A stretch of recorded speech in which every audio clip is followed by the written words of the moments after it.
China, the Chinese chicken. You have a drumstick and your brain stops sticking. Hey everyone, this is China Chicken, and welcome to my box score breakdown of the Buffalo Bills game against the New York Jets. The Bills increased to 2-0, and the Jets fall to 0-2 on the season so far.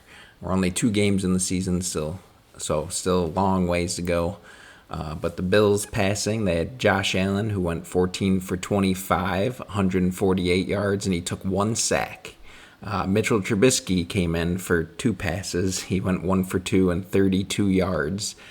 Josh Allen had to come out of the game because he got bloodied up. He got punched in the face or something, and maybe he broke his nose and got bloody nose. So Mitch came in and immediately threw a 32-yard pass, which is pretty funny because if you look on the other side, Justin Fields, he was their starter. He went 3 for 11, and he only had 27 yards. So Mitch Trubisky had 5 more passing yards than him in the entire game, and Mitch was only in for 2 or 3 plays. And Tyrod Taylor ended up coming in for Justin Fields at the end because he got hurt. And he ended up going 7 for 11, 56 yards and a touchdown. And both him and Justin Fields took 2 sacks. So kind of interesting game. Not too much passing in this game from either side, especially New York Jets. So if we go down to the rushing side, we got James Cook. He led the way with 21 carries for 132 yards and 2 touchdowns. His long was 44 yards. That was a hell of a run he had there for a touchdown, 44-yard touchdown. Josh Allen had 6 carries for 59 yards and 1 long run of 40 yards. And that was right in the beginning of the game, maybe the second or third play. He had a 40-yard run. So good game for Josh on the ground there. Ray Davis came in towards the end of the game just to finish him off, and he had 9 carries for 24 yards. So I was hoping Ray Davis would do a little bit better there, but he'll get there. Also, Elijah Moore had a couple carries, but one of them went for a touchdown. That was against his old team, the New York Jets. I believe they drafted him, so good for him to get revenge. And then New York Jets, Justin Fields ran the ball 5 times for 49 yards with a 27-yard long run. Breece Hall, 10 for 29, so not much for him. And then Tyrod Taylor, towards the end of the game, came in, had 3 carries for 21 yards. So fun game. So Bills just utterly dominated them on the ground, especially James Cook, 21 carries for 132 yards. So Bills receiving, Josh Palmer led the way with 2 catches for 47 yards, and the long was 32. That was that pass from Mitch Trubisky, so that's kind of funny that he led the team with 47 yards, and it was really just that 1 catch, and it wasn't even by Josh, so that's kind of funny. And that was on 3 targets, so good game for him. Dalton Kincaid had 4 catches for 37 yards on 6 targets. Pretty good game for him, too. Elijah Moore, 1 catch for 31 yards, so he was big there, having a big catch. Keon Coleman, 3 for 26 on 3 targets, and then Dawson Knox, 2 for 19 on 5 targets, so not that great for Dawson Knox.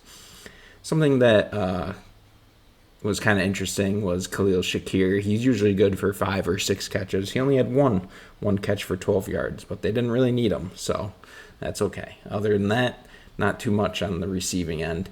New York Jets, Garrett Wilson had 4 catches for 50 yards on 8 targets, so not very good for him. But again, they were struggling all game. They weren't able to pass the ball at all. And then outside of that, nothing really. I'm not even going to talk about any of these guys. So really, it was just Garrett Wilson. That's it. Let's see here. Buffalo fumbled once. James Cook fumbled it, but they were able to pick it up. And then Justin Fields fumbled twice, and he lost one of them. So that was big in the game, too, the turnover battle. So Bills didn't have any turnovers, and Jets turned it over once. So that's huge there for the Bills. I'll go down to the Bills' defense. Cole Bishop had a tackle for loss and a sack, 4 tackles, so good for him. Matt Milano had 5 tackles, tackle for loss. There was a bunch of tackles for loss. You can see Christian Benford, Tre'Davious White. They were sending corners, doing corner blitzes. So pretty cool to see there. Joey Bosa had a really good game, a sack and a tackle for loss. Daquan Jones also a sack. Greg Rousseau and Zion Logue combined for a sack as well, so great game for them. Let's look at the Jets, see what they got. This guy was busy. Jamian Sherwood had 13 tackles and 2 tackles for loss, so hey, they did have one bright spot there. He looked good. Andre Cisco, he was a Syracuse player a couple years ago, and now he's on the Jets. I believe he was drafted by Jacksonville, not too sure, but he's with the Jets now. He had 6 tackles, so good game for him. Jawan Briggs had 1 tackle for loss. Don't know who that is. And then other than that, not much. Quinnen Williams had a tackle for loss. Yeah, not much after that for the Jets players. No interceptions by either team. Codrington only had 1 return. Isaiah Davis had 5 because Bills were just scoring so much. So 5 for 134. That probably looks good for them. Let's see. I'm not going to talk about punts. Matt Prater was perfect on kicks, 3 for 3 field goals, 3 for 3 extra points. It's going to be interesting when Tyler Bass gets healthy, if they're going to throw him in there or just keep Matt Prater. We'll see. Nick Folk was perfect also, 1 for 1 field goal and 1 for 1 extra point. And Bills' new punter did pretty good, 3 for 130. And Jets punted a lot. 7 times they punted for 340 yards. So when a punter is having a good day, that's not a good thing for your team. So Jets, again, not a good game. So we're going to go through the team stats now. Let's do that. I like going through this now. First downs, Bills destroyed them 25-11. Passing first downs 9-5, rushing first downs 12-5. Bills just ran all over them. And then first down from penalties, that's also huge. Bills just utterly crushed them. Third down efficiency 5 for 14, and Jets were 0 for 11 on third down. That tells the story of the game right there. 0 for 11, so it's interesting.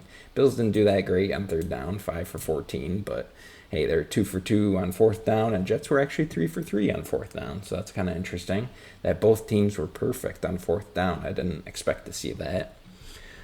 Total plays, Bills just had so many more plays. They just dominated them, so 71-47. Total yards, again, Bills dominated them. Yards per play, they dominated them. Passing yards, neither team passed that well, but Jets with 54 yards total, that's awful.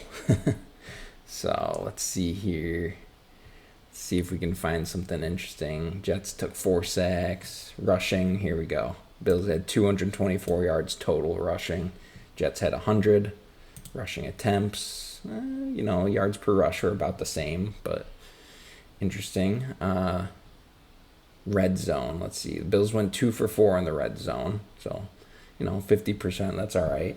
Jets were 1 for 1, but they didn't make the red zone very many times, only once. So, and then penalties, they're about even, 6 for 69, 5 for 35.